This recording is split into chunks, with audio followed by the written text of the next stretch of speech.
Worked problems for Chapter 15 from Brown and LeMay. Credit goes to Brown and LeMay's chemistry, Zumdahl's chemistry, McMurray and Fay's chemistry, and also Mr. Max AP chemistry website. The solutions are provided by myself. Let's go ahead and skip on to the next slide. Next.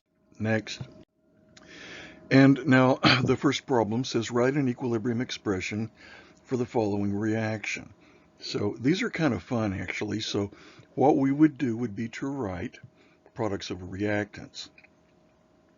So just for this one, I'm going to assume that we're dealing with concentrations.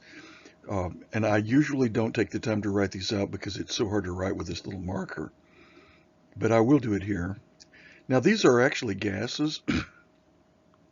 So, and all of them are gases. So these could be written as pressures as well as concentrations.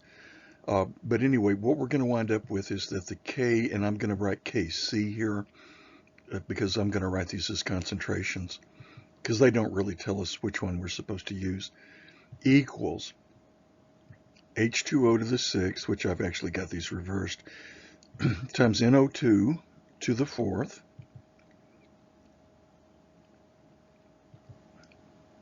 it just takes forever to do this. It just drives me nuts.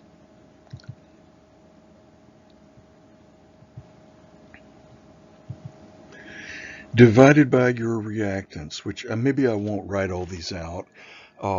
So anyway, it would be on the bottom NH3 to the 4th power, actually concentration of NH3 to the 4th power, and then the concentration of O2 to the 7th power. And it's all written on the next slide, so let's just go there. And here's your answer. Okay, so it's just products over reactants where each of the product and reactant are raised to the power of the coefficient in front. Like, for example, the H2O has to be raised to the 6th power. Next slide. Consider the following reaction at 400 Kelvin. The Haber process again, N2 plus 3H2 is 2NH3. Given the following concentrations, find K. And they're given in concentrations, aren't they? So this will actually be Kc. What I recommend that you do initially in all of these problems, because it will always be helpful, is just to go ahead and write your equilibrium expression, which I won't write it out for the sake of time, but it's going to be K equals NH3 squared over N2 times H2 to the 3rd, and that's going to be on the next slide anyway. And then for this problem, all you have to do is substitute in the value for the concentration of the NH3, the N2, and the H2, and then just do the math. So let's go to the next slide. So what I would recommend that you do on these kinds of problems is go ahead and write this out first, right? That's called the equilibrium expression or the equilibrium constant expression. So it's Kc equals products over reactants raised to their respective coefficients. So it would be NH3 to the 2nd power over H2 to the 3rd power times N2. It's N2 to the 1st power, but just neglect that. And that's what I have written here. And that's the way I recommend you start these out. First of all, of course, you want to make sure the equation's balanced, which they did pull a sneaky one on us earlier in the lecture notes where they gave us a problem where it wasn't balanced, but they usually don't do that. But you might want to just check it. Anyway, once you get it to that, all you have to do is substitute in your values here for this one. And these other two, just put them in where they're supposed to go, like H2 should be 3.1 times 10 to the minus 3 and so forth. And then just do the math, okay? And in this class, we want to try as much as possible, at least I want to try as much as possible to avoid just teaching you straight math. So unless you have some question about how to do this, then I'm just going to assume that you can do it. And so once you do the math, you should end up right here with 3.8 times 10 to the 4th. And again, because this is a constant, we won't have any units. So it is not incorrect that it doesn't have any units. Constants just don't have units. Next slide. All right, now what we're going to do now is the reverse of the Haber process, which we actually just did, right? And I can't go back on this, won't let me go back. So if we could figure out what the K was for the Haber process, which would be N2 plus 3H2.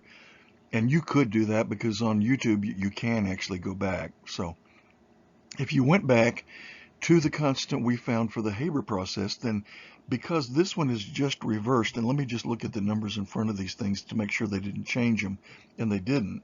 So this is just basically a simple reversal of the Haber process. Then the constant here, which we could call K prime if you want, would be just the inverse of whatever the constant was that we got before on the previous problem. So whatever we got back there, if we call that one K, this one is just going to be 1 over K. And as I mentioned in the lecture notes, I sometimes do this on the test. So I'll give you the first part of the problem is one problem, and then the next problem will ask you to find K if you have the reverse of the process. And I usually do it so the only way you can get the problem right is to remember what you did for K or what you got for K on the previous problem. Next slide. So here, and that's what I did here. So on the previous problem, we got 3.8 times 10 to the fourth. So for this problem, we just take the reciprocal of that. We just divide 1 by 3.8 times 10 to the fourth, and we get 2.6 times 10 to the minus fifth. Next slide. For the following reaction at 400 K, 1/2 N2 plus 3/2 H2 gives NH3. What is the equilibrium constant? Now, the way that this was originally written, we had 2 here, 3 here, and 1 here. And so again, we're saying that this is just the same equilibrium, right? It's the Haber process again, and this time it's back the way it was written originally in the first problem, or the second actually. It was example 2. But they've changed it by multiplying through all the numbers by 1/2. So if we can again think of what the constant was for the first problem, or the first of this set, I should say, then we can get the constant here, which I could call K double prime just for the sake of making it different. So let's call this one K double prime. It would be the original K. It would be the original K raised to the power that we multiplied everything by, which was 1/2. So it would be the original K raised to the 1/2 power, not the constant multiplied by 1/2. It's the constant raised to the 1/2 power, which is the same thing as the constant taking the square root of it. So in other words, you could also write it this way. And let's go to the next slide and see what we get here. So the original constant, again, was 3.8 times 10 to the fourth.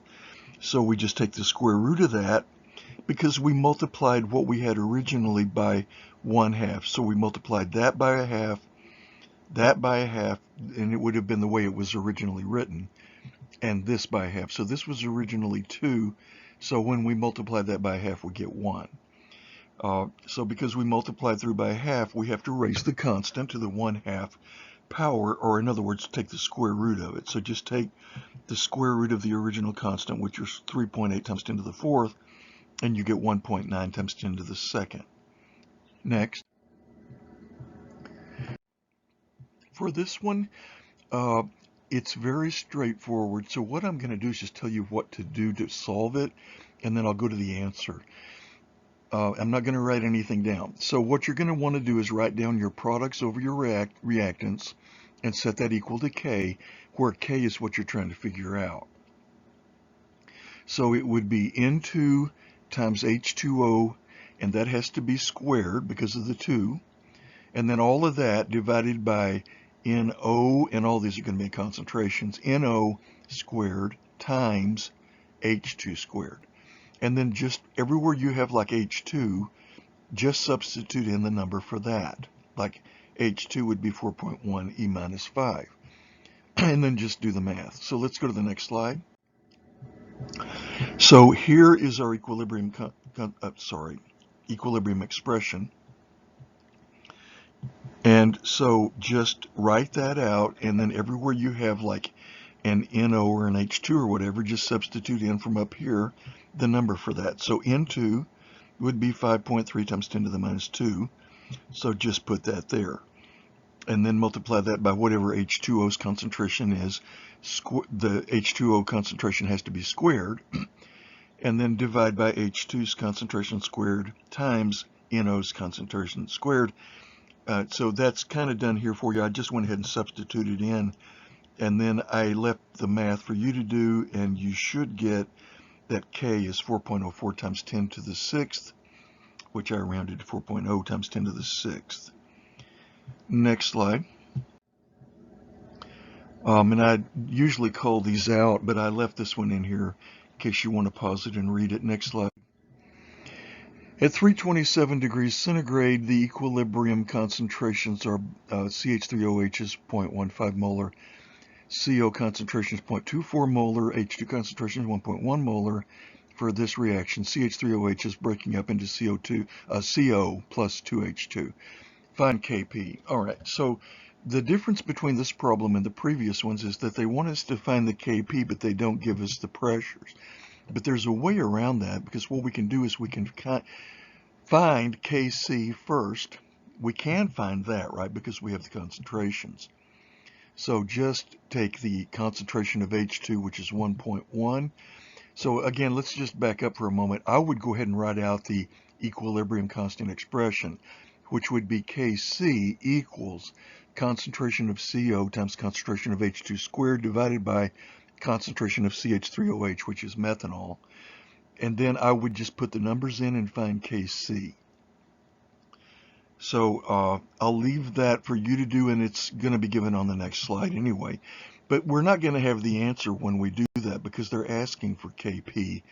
So we're going to have to use another formula which says that Kp, and I'm not going to write it out because it takes too long, but it says that Kp equals Kc multiplied by RT, where it's the 0.082R, raised to the power of delta N, where the delta N here is going to be 1 plus 2 on the right, which is 3, minus 1, because on the left-hand side we've only got the 1 there. So it's 1 plus 2 minus 1, which is 3 minus 1, which is 2. So I will write that. So N is 2, or actually that's delta N is 2.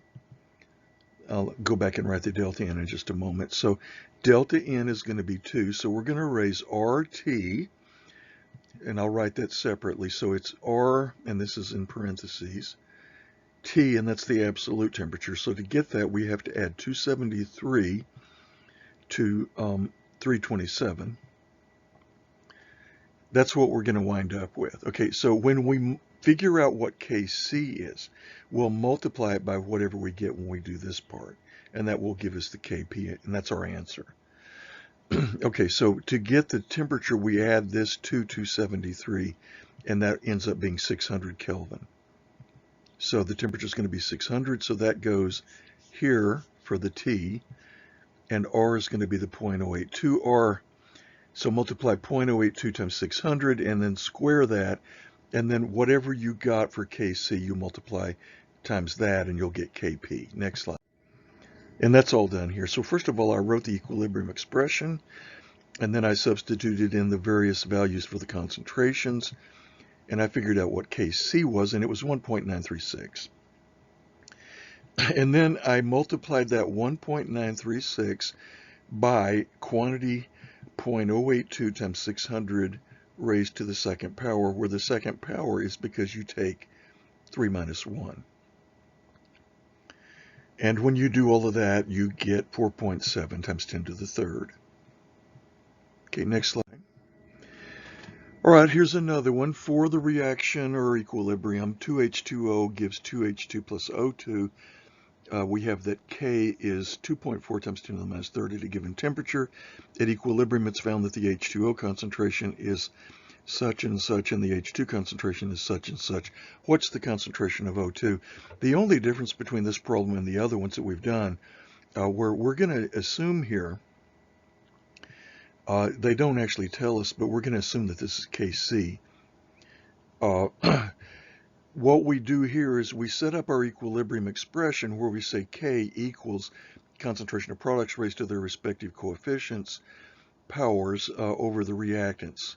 And let me just say that without writing it out. Kc would be H2's concentration squared times O2's concentration divided by the concentration of H2O squared. In this particular case, however, they didn't give us the concentration of the O2, but they did give us something that they haven't in the past. They did give us the K. So it turns out that there's only going to be one thing that we don't know, or in other words, there's only one unknown here. And we have an equation. So if we have an equation that has only one unknown, then we can solve that equation. So let's go to the next slide. So this right here is what we do not know.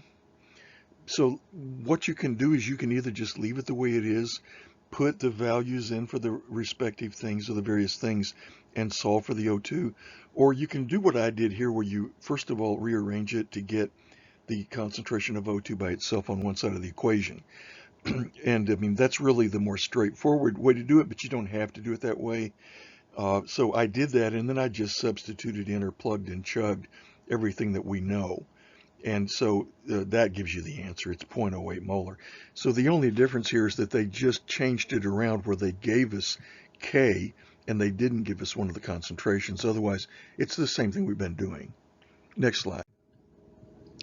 All right, here we have a 1 liter flask filled with 2 moles of gaseous SO2 and 2 moles of NO2 and heated. So the SO2 is one of our reactants and the NO2 is another of the reactants. And so what we're going to have to assume here is that because they didn't tell us otherwise, the initial concentration for those two is going to have to be assumed to be 0. And then after we reached equilibrium, the NO down here ends up being 1.3 mole. And because this is in a 1 liter flask, we don't have to do any calculations to figure out how many moles per liter we have. It's just how many moles we have because it's 1 liter, right? So, I mean, it's 1.3 moles, but that would also be 1.3 moles per liter because we've got 1 liter. And remember, the reason I'm saying that is because we want these things all to be in molarities. So, I mean, I'll start this off and then we'll flip over. So we started off with 2 molar here, and then we had a change. And then for the NO2, it was also 2 moles in 1 liter, so it's 2. And we started here, we're going to assume it's 0, and also here. And so we ended up down here with 1.3 for the NO, so the change had to be plus 1.3. And because this is a 1 to 1 to 1 to 1, right? And be sure you understand what I mean by that, and email me if you don't. It's going to be the same thing for all these. So this one is also going to be plus 1.3, which I'm not even going to write all that out. I'm just going to come down here and draw a line and put 1.3 here. And that's going to allow us to solve this problem because we can also do the ones on the left by saying that because we started with 2 and we took off 1.3, we're going to have 0.7. And the reason is because the numbers have to be the same, but on the left-hand side, we have to be subtracting away, not adding, because they're reactants. So this is going to be 0.7, and then the NO2 is going to be 0.7, and the constant will equal products over reactants, which will be 1.3 times 1.3. I'm going to run out of room here, but this, what I'm writing right now is supposed to be 0.7, and that's supposed to apply to the NO2. Okay, so I've got 0.07 times 0.07 for my reactants, and I've got 1.3 for both my products. So K would be 1.3 times 1.3 divided by 0.7 times 0.7. So let's go to the next slide where we can see a little more clearly. So notice here, I did the same thing here, and I got the same numbers. So my K is going to be NO times SO3 divided by NO2 SO2, where none of these are raised to any powers because these are all ones here, up here. 1, 1, 1. Oops, I didn't mean to drag that across. 1 and 1. So it's just 1 to 1 to 1 to 1, as I've noted here. So K will be 1.3 squared divided by 0.7 squared, which is 3.4489, which you would want to round off to 3.45, and that's going to be your answer. Next slide. Okay, so find the total pressure in this container with this equilibrium. We have an experiment carried out with a certain amount of this stuff, which is a solid, and it's placed in an evacuated container and allowed to come to equilibrium. All right, so whenever you have a solid, you just disregard its concentration or just assume it's 1. So our equilibrium here is going to be that the K, which in this case, we're given Kp. Okay, so this one's Kp, and I'm reading that from up at the top here. It's 2.9 E minus 3.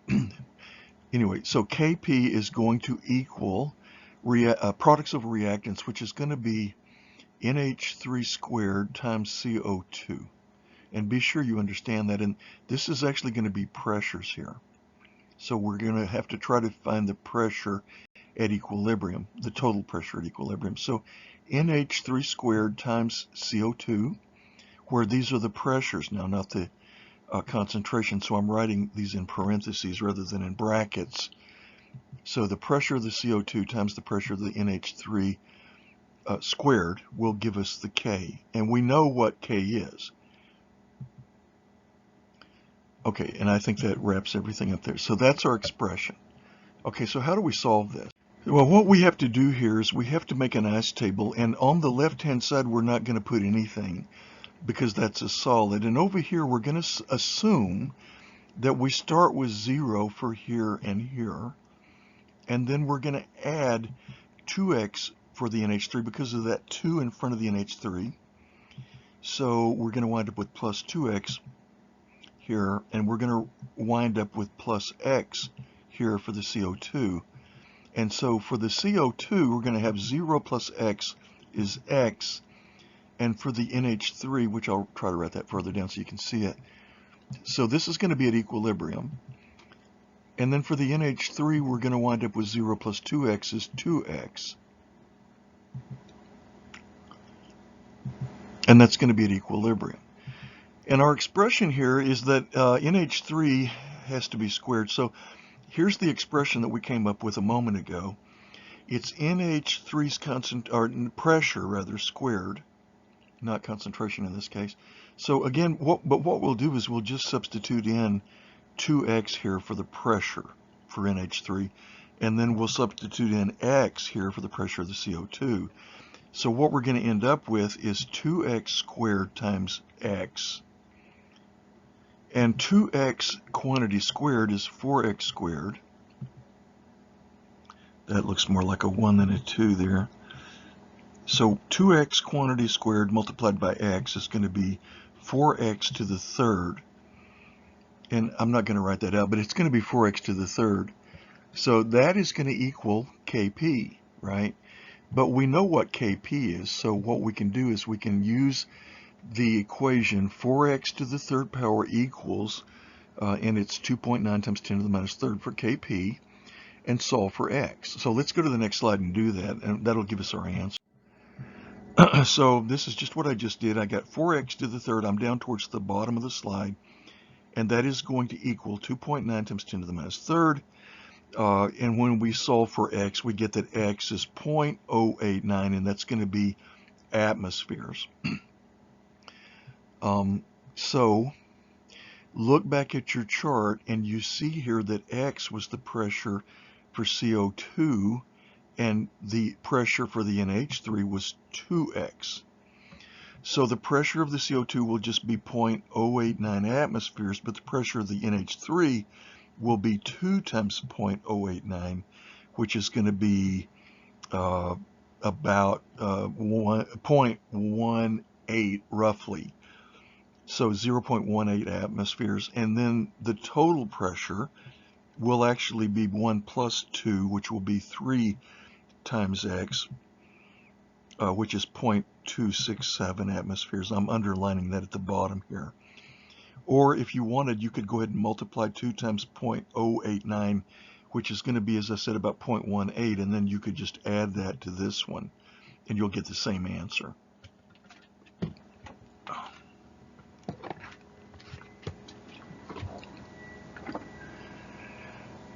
Okay, so this problem is not really that difficult. You just have to make your assumptions that you're starting here with 0, and also you have to realize that we're going to add 2 here for every 1 over here that breaks up. Even though we didn't do the left-hand side, we're going to assume, it's minus x on the left. So on the right, we're going to have plus 2x here because of that 2, and then plus x here.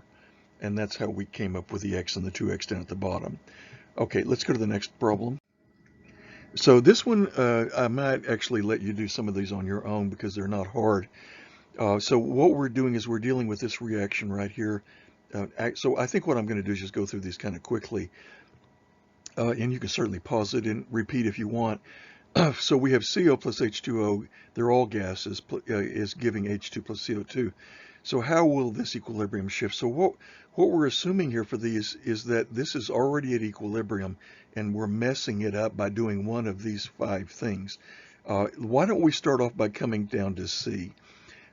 Part C here, the pressure is increased by adding helium gas, but look up at that reaction. Is helium in there anywhere? Well, I see CO, H2O, H2, and CO2. If helium's not in there, it won't have any effect. So it doesn't shift it at all. It doesn't have any effect. So actually, why don't we mark that by just putting an X here? And that's going to tell us that it doesn't do anything. If you add water vapor, we see water is on the left-hand side on the reactant side. So if we add a reactant, it shifts it to the right. So why don't we just write that in? Just write R.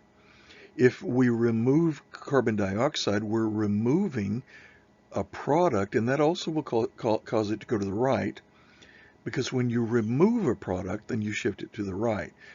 If you add a product, it will shift it to the left, but if you remove it, it goes to the right. For D here, if this is an exothermic reaction, remember we said that we can write heat as one of the products, which I'm just going to write as an H. And so if we increase the temperature, I'm on part D now, here, if we increase the temperature, that's the same thing as if we add heat, which is the same thing as if we add a product, which shifts it back to the left. So we're going to put L here. And then if we if the pressure is increased by decreasing the volume, it won't have any effect. So I'm going to put an X here. And the reason is because it would typically, if you decrease the volume, it's going to shift to the side that has the fewer number of molecules. And the way you determine that is by adding the coefficients. But look back up at that equilibrium at the top. On the left, we have 1 plus 1, and on the right, we have 1 plus 1. So we have 2 on both sides, and 2 minus 2 is 0. So it can't, it won't make any difference if it shifts to the left or to the right, so it won't have any effect. And so let's go on to the next. Actually, the answers to D and E are on the next slide. So I'll go there and pause it for a minute. So let's stop here for a second in case you want to pause your video and read these answers, and I'm going to go to the next one. Calculate a value for the equilibrium constant for this reaction or equilibrium. O2 plus O gives O3, where O3 is ozone, if you didn't know that already. And we're supposed to get this reaction right here by adding somehow these 2 reactions down here. And we may have to do some manipulation to the ones on the bottom to get the one on the top when we add these together. So what we're going to have to do is try to figure out a way where that when we add these 2 on the bottom together, we get rid of all the things that have N in them. Like we have NO2 and NO in the top one, and then the same thing on the second one. So, maybe to make it easier for you to understand what I'm doing, I'll call that one A and that one B. And the one that we're trying to get up here, what do you want to call that one? The one that we're trying to get, let's just call this one asterisk or star. All right, so to get star, we have to add A to B. So these, when I used to tutor, this was a question I got all the time. People would always ask me, how do you know how to rearrange A and B in this case to get star? Okay, the way you do it is you look to see if these things here, for example, in A, are the things on the correct side. So here, this O right here, for example, in A, is on the wrong side. It should be on the left. If we want to end up with O on the left, we're going to have to move O to the left, and that means we have to reverse this and put the O on the left and the NO on the left, and the NO2 on the right. And when we do that, we have to remember that when we reverse this, we have to take 1 over K to get the new K. And then also, what about the O2? Well, the O2 is on the right, but we don't want it on the right, we want it on the left. So we're going to have to reverse this one too, B. And that means we're going to have to take 1 over this constant to get the right constant for that. All right, what do we have now? We have O on the left, we have O2 on the left, and we have O3 on the right. So that's all correct. What about the N's and the NO's? Well, let's see, if we add these the way they are, we're going to have NO2 on both sides, and we're going to have NO on both sides, if I'm looking at this correctly. So what would happen is if we add them together, we can just go in, and because NO's on both sides, for example, we can just cancel it. Same thing for the NO2, because they're on opposite sides. So, I mean, it's just like if you have X on both sides of an equation, you can just cancel. So we're going to wind up with what we want. Just by taking the reverse of this one, A, and the reverse of B. And then, but remember, when we add these together, when we add A to B here, this reaction to this reaction, we don't add the constants that we now have. Like this is going to produce a new constant for when we take the reciprocal, and same thing here, but we multiply those to get the final constant, not add. So we are adding this reaction to this reaction, or equilibrium to equilibrium, but we don't add the constants, so we multiply. So let's go to the next slide and look at the answer.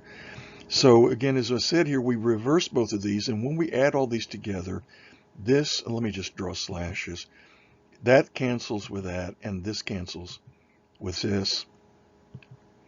And we end up with O plus O2 is O3, which is what we want. So take the reciprocal of each of these. I may have this on another slide, but take the reciprocal of that, and take the reciprocal of that, and then multiply them together, and you have your answer. Next slide. And actually it is, the answer's continued here. So we end up with 1 over 6.80 minus 49, which gives us this, and then we have 1 over the 5.80 minus 34 here. So that's where that came from. So we're just taking the reciprocal of that, and we get 1.72 e minus, I'm getting tired, 1.72 e33. I mean, I don't want to spend any time on this, but it really wears me out to do these like one after another after another. And I've been doing these ever since we had the campus shutdown. I've been doing these constantly, and I'm almost finished now. This is, I think I have one more full chapter to do, which would be chapter 16, and I'll be done. But it's just, I'm ready to just collapse. Anyway, so I apologize for the errors I'm making, but you then multiply this number right here times this number right here, and that gives you your final answer. Okay, next slide. All right, this one's a little challenging. Consider the decomposition of the compound C5H6O3 as follows. It breaks up into C2H6 plus 3CO. I said this one's a little complicated, and it is. So we have a 2.5 liter flask. We're heating this thing to 200 degrees centigrade. The pressure goes up to 1.63 atmospheres and stops. So that makes us think that it's at equilibrium. We have the volume, and we have 5.63 grams of this stuff right here, which is the reactant. So this one requires several steps. And then I gave you a hint here to use PV equals nRT to find the total number of moles at equilibrium. So what we can do is use this number of grams of the C5H6O3 here and divide how much we have, which is 5.63 grams, by how much 1 mole of C5H6O3 weighs. So that's 5 times 12 plus so forth. Divide the 5.63 by whatever you get for that, and that's going to give you your number of moles here at the beginning. So that would be what you would write in that first space right there. Only to do it correctly, the number of moles that you get right there would have to be divided by 2.5 liters. And I didn't actually do this problem exactly that way. I did it, but I did it at the end of the problem instead of the beginning, and that's probably a mistake because it's kind of like not the best example for you to follow. But I thought it might be a little bit easier to see part of this problem if I did it that way. So anyway, I'll go ahead and just finish this.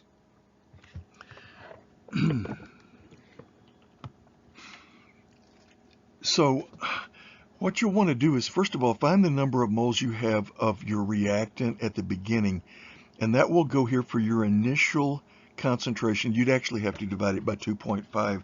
Again, I didn't do that, but you might want to do it that way. And put that molarity or that concentration there for your initial value for that one. And then we'll have to come back and try to figure out what the change in the equilibrium values are going to be, right? And then it says to find the total number of moles at equilibrium. Remember, we can use PV in RT where we're trying to find N.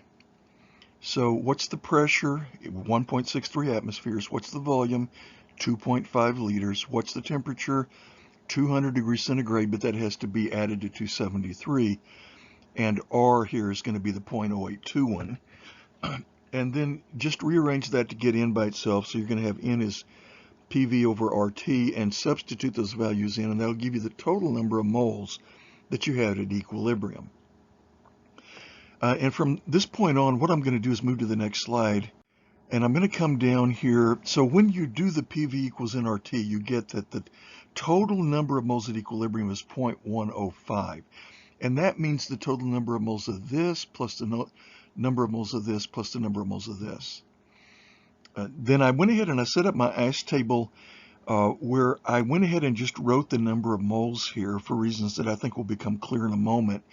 So ordinarily, though, you would go ahead and divide that by 2.5 liters because you really want your molarity there. So I did that, but I did it down here at the bottom. So what I'm writing in this chart for right now is just the number of moles. So what I did was I assumed that I have 0 moles of the two products to start with, and then I used my stoichiometry here, where I have a 3 here in front of the CO to say, okay, for every X I lose over here, I'm going to gain X here, and I'm going to gain 3X here. So 0 plus X is X, and 0 plus 3X is 3X. And when I add, and over here I'm going to get 0.04938 minus X, and when I add that to this X, and then when I add that to this X, to get the total number of moles at equilibrium, and that's why I did this way, I'm going to get 0.04938 minus X, and then I've got plus X here, so those just cancel. And then I have plus 3X. So I have 0.04938 plus 3X, number of moles at equilibrium, but I already figured out how many moles I have at equilibrium. It's 0.105. Remember, we did that using the ideal gas law. That's why I say this problem is a little hairy. So you might want to actually not do this problem until you're really familiar with the other ones first, because you don't want to get bogged down in this problem and let it like blow your mind, and you can't figure it out, and then it kind of like turns you off psychologically and you just give up. So just maybe you just might want to just skip this one until you're very familiar with the other ones, and then come back if you can, if you have time at the end, and try to figure this one out. But anyway, when you do what I just said, you find that X is 0.01854 moles, which means that you have 0.01854 moles of that, and you have 3 times 0.01854 moles of that, and so forth. Okay, and then at this point, what you can do is set up your expression where you're going to have that the K value is going to be the CO to the third times the C2H6 to the first divided by the C5H6O3 to the first. And then that's what I have written right here. And I just got that from up here. I just went back up here to my main equilibrium and looked at the numbers, and then I wrote my equilibrium expression right here. And then instead of writing the concentration of C5H6O3, I just went ahead and wrote in the 0.04938 minus X, which is what we got when we did it here.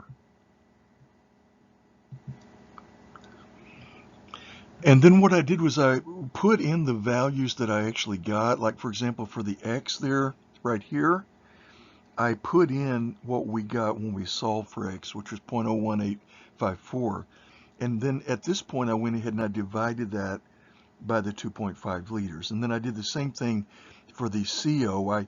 I've got 3 of them here, and this is all in parentheses, so it's 3 times X divided by 2.5 liters, and then all of that in the parentheses is going to be raised to the 3rd power here. And then divided by your reactant, which is the C5H6O3. And for that one, after I figured out what X was, I just subtracted it from what I started with right there. I just subtracted the 0.01854 from the 0.04938, and I got 0.03084. And again, then you have to divide it by the 2.5 to get it in the right units. And then from there on, it's just math, and you solve for Kc, and you get 6.83 times 10 to the minus 6th. So again, I wouldn't spend a lot of time on this. If this is just racking your brain to try to figure out what's going on, why don't you just look at it a little bit, try to figure out the part that you can figure out, and then just go on and do something else, and then come back to it later and look at it again. Next slide. Okay, this problem I put in here just not because I want you to really solve it, because it's easy to solve it, but I wanted to show you how to do Sage. So the way that you do this one's kind of interesting. We're given K and the equilibrium, and so we assume here that we're starting with 0 for the 2 products, which is something we've done in the past. And then we go by our coefficients here. We have 1 to 1 to 1 here. However, that's not all there is to it. So because we have 1 to 1 to 1, we assume that we're losing X on the left-hand side of the arrow and that we're gaining X on the right for both of the products. And so what we're going to end up with here is going to be X and X, because this is 0 plus X for both of those. But for the reactant, we don't get what we would have expected, because if you look back at the problem statement, it says that the concentration of the PCl5, which is our reactant here, has to be twice the concentration of the PCl3. And therefore, it would also have to be twice the concentration of the Cl2, right? Because they're the same. But let's just take the PCl3. So if we got X for this one has to be 2X. Again, we're using deduction. But if this one lost X and wound up as 2X, it had to start off as 3X. So at equilibrium, you're going to have X here, and 2X here. So your equilibrium expression will be X times X divided by 2X, which is X squared divided by 2X. Or you could also write that as just X over 2. So what I did, and I'm not going to spend a lot of time on it, is I solved this problem where I said that Kc, and it was given to us as 4.5 e minus 3. I just said solve this problem, and I did it in something called Sage, or at least that's what it used to be called, and I think it has a new name now. So I just substituted in this value, which was 4.5 e minus 3, and I said solve this problem where the 4.5 e minus 3 equals X over 2. And I mean, you can just look at it and see that the solution is going to be that X equals 9 times 10 to the minus 3rd. So it's not because it's a hard problem to solve, but it was the best one I could find to show you how to do software. So what I'm saying here, and I'm not going to spend a lot of time on this, but if you go into like engineering or science, like at UT or A&M or at UH, then when you get there, and I've done this, so I know, they'll let you have an account with like either MathCAD or Mathematic or something like that, where you don't have to pay for it, and you can just use it on the computers in the computer labs at the university. Then when you graduate, you lose that privilege, and so if you want to use it after that, you have to buy it. So what I did was I tried to set you up so that if you want, you can go now online, and I mean, if they even still have this. I don't think it's called Sage anymore, but I can't remember what they changed the name to. But I think you can still access it by going to Google and typing in Sage math software. Anyway, and you can create, or at least you used to be able to do, and I think you still can. You can create a login there and go into it and use it for free. And so that's what I did. And so if you're interested in that, You can look at this next slide where I show you how to do that problem that we just were looking at. Here, I asked it to solve it by doing x over 2 is 0.0045. And you'll notice here that you don't just type in x over 2 equals 0.0. You have to do it a certain way where you have to use these special equal signs. You have to use exactly the right nomenclature here and the right format. So here you have to write open parentheses x over 2 double equal sign 0.0045 comma x close parentheses. And when you get it exactly the right way, then it will solve the problem. And it did right there. It's 9 over 1,000. And that's the correct answer. And then I also asked it to do it down here at the bottom where I just put it in the way it was originally here.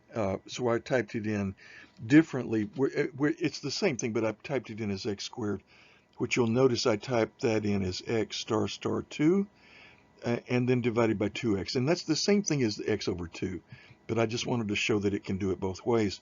So solve x star star 2 divided by 2 times x, double equal sign 0.0045 comma x, and it gives me the same answer. And then in the middle here, I just asked it to simplify x squared over 2x, and it gave me 1/2 x, or 1 over 2x.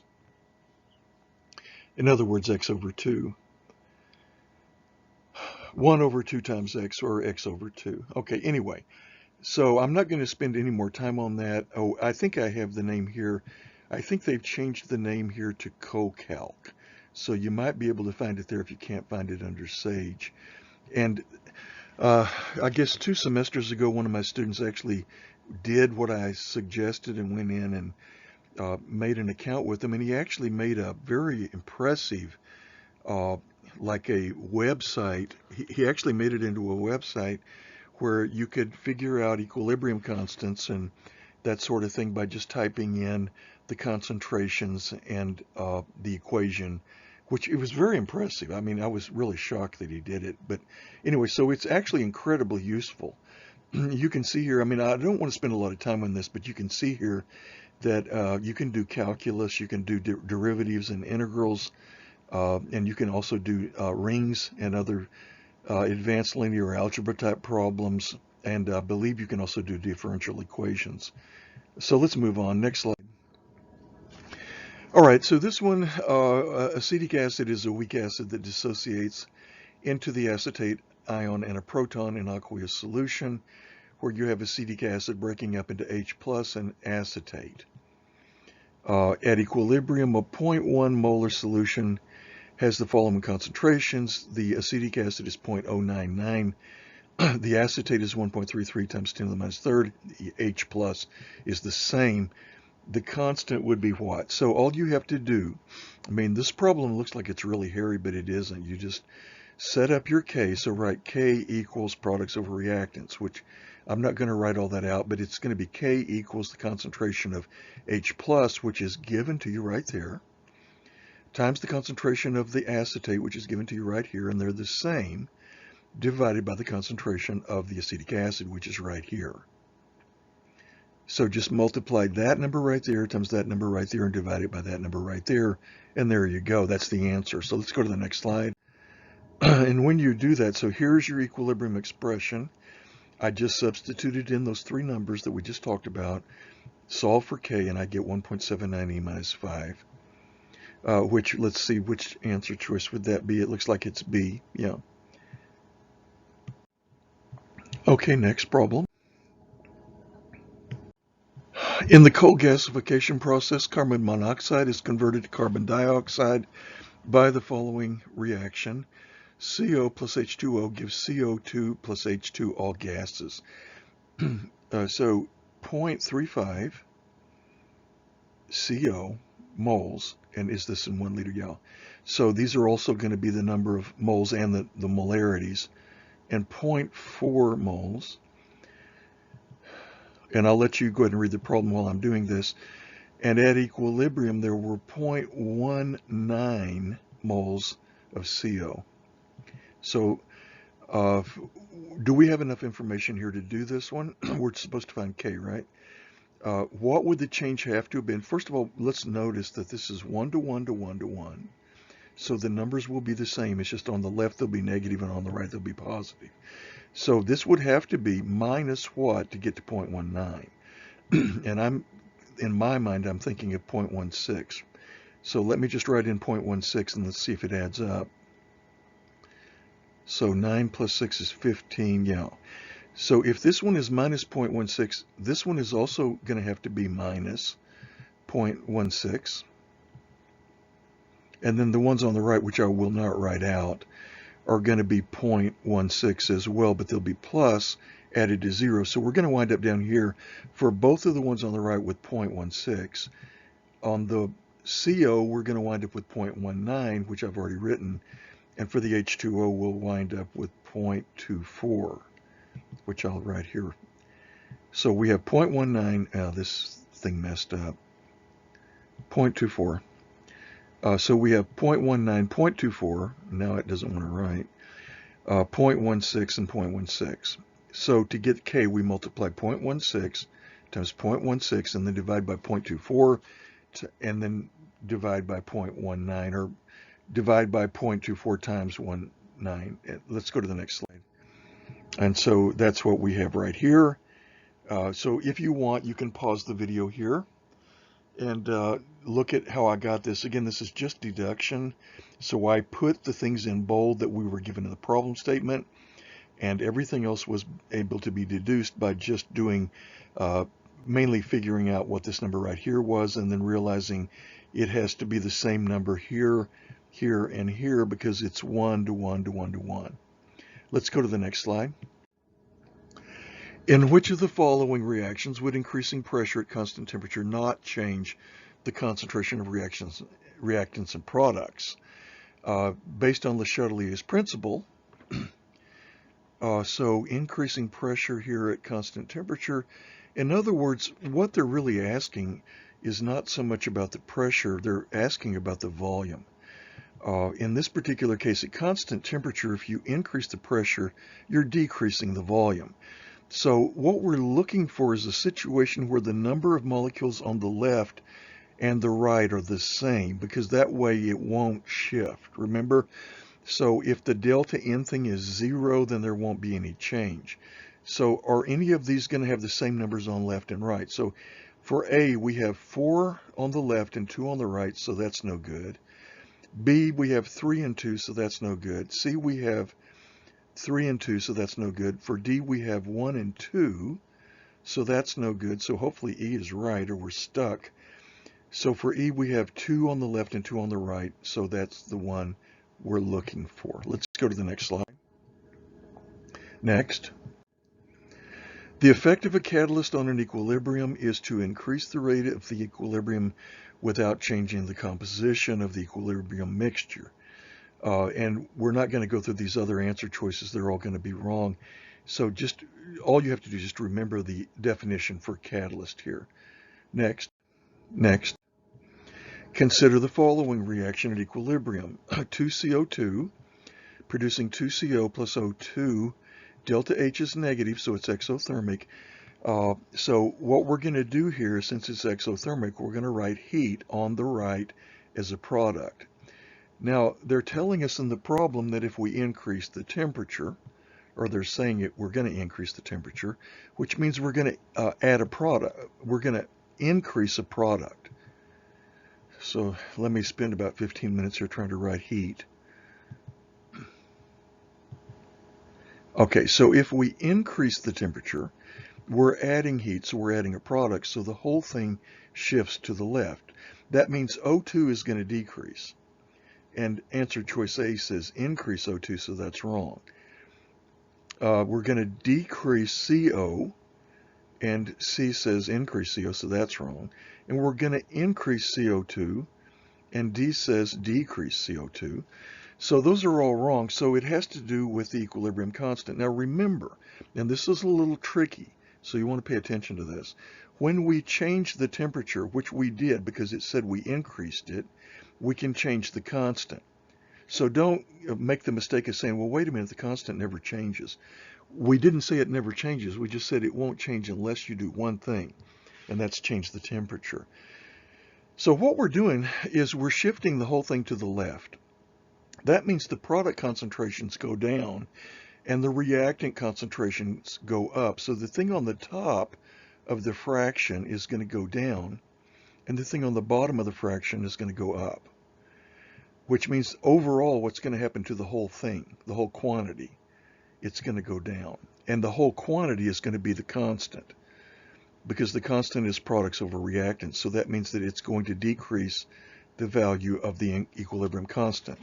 Now you'll want to make sure that you understand this problem, because it's almost certainly going to be not only on your first test, but also probably on the final. Next. The KEQ for the reaction below is 1.49 times 10 to the 8th, and that's actually the KP, which I've written in here. And it is CO plus Cl2, giving COCl2. In an equilibrium mixture, notice that they have to be at equilibrium or we can't do these problems, right? The PCO equals the PCl2, which equals 8.6 times 10 to the minus 4th atmospheres. In other words, we know the pressure of this one and we know the pressure of this one. So the partial pressure, so let's just write out, and it's done on the next slide, so I'm tempted just to go ahead and go to the next slide, but before we do, let's just set it up mentally. We're going to have Kp equals the pressure of this over the pressure of this times the pressure of this. And we know the Kp, and we know the pressure of this, and we know the pressure of this. So we know 3 of the 4 things. The only thing we don't know is the pressure of that. But if we have one equation and one unknown, we should be able to solve it. So let's just go to the next slide. Kp will be the pressure of the product over the pressures of the reactants, which would be the pressure of the COCl2 over the pressure of the CO times the pressure of Cl2. And so that's what I wrote here. And then we know this, and we know what? This, and we know this. So we should be able to solve for that one right there that we don't know by just rearranging the equation. And that's easy. We just multiply both sides by PCO and PCl2 and substitute in for the values that we know, and that gives us the answer, which is 110. So look back up here for 110, and it's going to be E, 1.1 times 10 to the second. Okay, next slide. More equilibrium practice problems there if you want to go to them and do them. Next slide. And then here's another Charlie Brown. So if you want to read this, this is one that I saw in the newspaper actually when I was in college the first time at UT Austin. And I always remembered this. This is really a classic. So if you want to pause here and read that, you can. Otherwise, I'm going to go ahead and stop it. And let's see, this was chapter 15, work problems. So I've got one more chapter to do and I'm done, and that's chapter 16, which is acids and bases. And that's a hard chapter, but so anyway, I'll see you in chapter 16.